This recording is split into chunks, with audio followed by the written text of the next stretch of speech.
Welcome back. And next we have Kaveri Sequeira, certified health coach and author.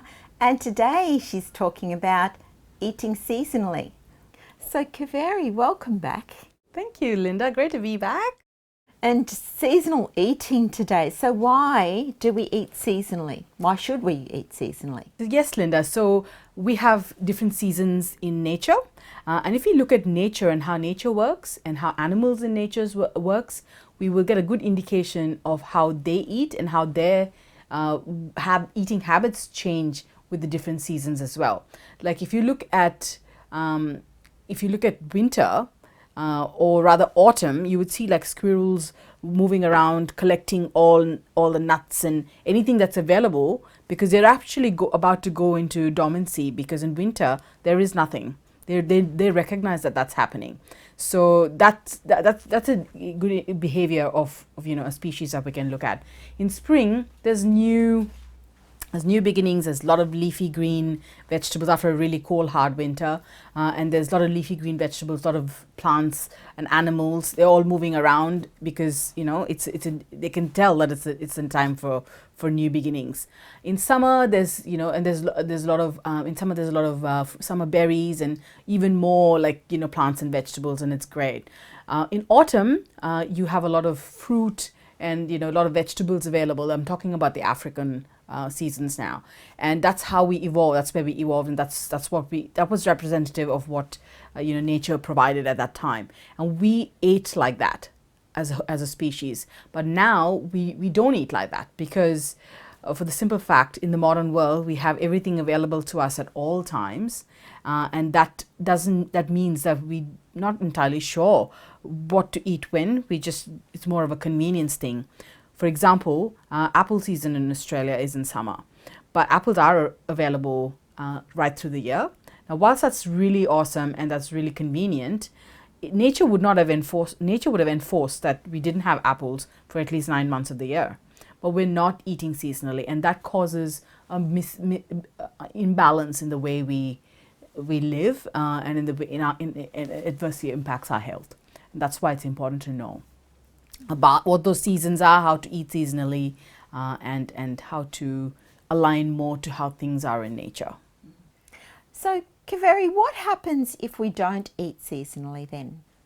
So we're basically not giving, for example, our pancreas work really hard to process sugar that we eat.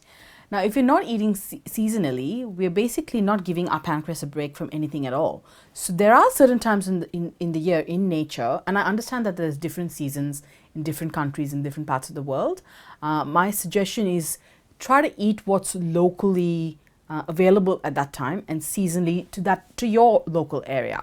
Having said that, there are certain things that are like fruit actually that we recommend you take a break from. In a year, because in nature would have enforced it. Winter would have there would have been no fruit available. Naturally, we would have not eaten fruit. So the fact that we eat fruit right through the year is actually, even fruit, and even though it's good for you, it's not seasonal eating. And it's actually, when you give your body a break from even natural sugars, that helps your pancreas get a break, and that helps sort of, with your insulin levels and things like that. So there are different things that you can do to adapt, to what is local in your area.